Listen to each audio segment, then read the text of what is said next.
Welcome! In this video, we're going to go over the Manage Inventory page, which provides tools for searching, viewing, and updating your product and inventory listing information.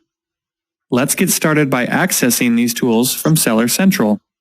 Hover over Inventory and click Manage Inventory. You can filter the list to show all your inventory, active inventory, or inactive inventory. You might also see another filter with suppressed listings, quality issues, or price alerts. Your inventory will then be listed in the table, organized to show you the product status, a thumbnail of the product image, your merchant SKU, the product name and its ASIN, the date created, available quantity, a fee preview, your price including shipping, and whether you're offering the lowest price including shipping for that item on Amazon. Clicking any of these table attributes filters your inventory. You can also search for your products using the search bar at the top of the page.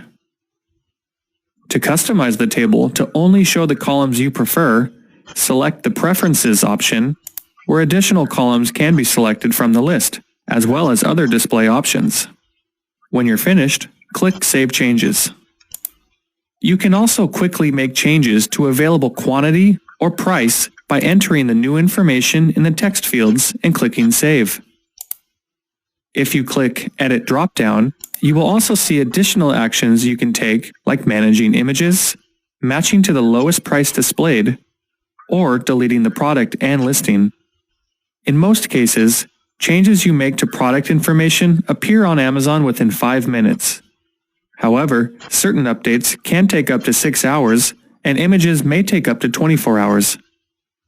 Now, let's take a look at some of the most frequent uses of the Manage Inventory page. Most sellers use this section of Seller Central to check for suppressed listings or quality alerts. For example, failing to provide required listing data, such as an image, can result in a suppression, which means your product will not be searchable. Quality alerts are highlighted areas for improving your listing information, but are not necessarily required. To view additional information, click the Suppressed or Quality Issues filter at the top of the page to see any impacted inventory. Here, you can filter by type of issue. To fix an issue, use the text box under Issue to fix and enter the missing information, or click Edit next to the product.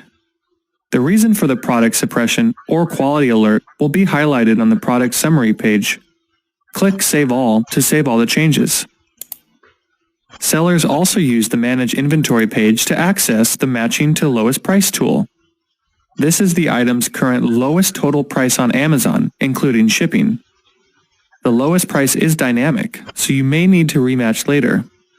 Finally, you can use the Manage Inventory tool to close or delete a listing. Closing a listing will change the listing status from active to inactive, but doesn't remove the record from your inventory. The SKU and all listing information for the item are retained. The listing can be reactivated at any time, but it must be done manually. If you want to avoid manually reactivating closed listings, you could also consider simply setting your item's quantity to 0. This action will inactivate the listing and can be updated with Inventory Loader or price and quantity files. Deleting a listing will permanently remove the SKU and all sales history and product information from your seller account. Only delete a SKU and its listing information if you're never going to sell that item in the future. That wraps it up for our video on using the Manage Inventory page. Thanks for watching. On this video, you will learn how to update your package dimension in bulk and one by one.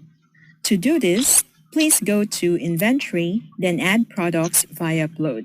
Under Download an Inventory File tab, choose the specific category. Select Advanced Template, then click on Generate Template. The template has several sheets. Please click on the template sheet. Fill in the downloaded template with product type, seller SKU, product ID, and product ID type. scroll to the right or search for the word package. Enter the package height, length, and width, package dimension unit of measure, the package weight, and the package weight unit of measure. You may refer to Valid Values tab to see the accepted values. Then search for the word Update. Under the Update Delete, choose Partial Update. Then save the file as Text tab delimited. Upload the saved file by going to Add Products via Upload Again, and make sure you are on Check and Upload Inventory File tab. You can check the file first on Step 1 to generate a report if the details on file are valid. You may also go directly to Step 2 if you're sure that the template details are correct. The file type should be Inventory File for non-media categories. Upload your text file on Choose File button. Then go to Monitor Upload Status tab to see the processing report. If there is no error, that means your item package weight should be updated. You may reconfirm this by going to your Manage Inventory or Manage FBA Inventory and look for the specific ASIN. You may use the search bar on the top. Click on Edit on the right side, then choose More Details. You can see here that the package weight is already filled in, as well as the package dimensions if you scroll below the page. If you only have a few ASINs to update, you can go directly to this page and update it one by one.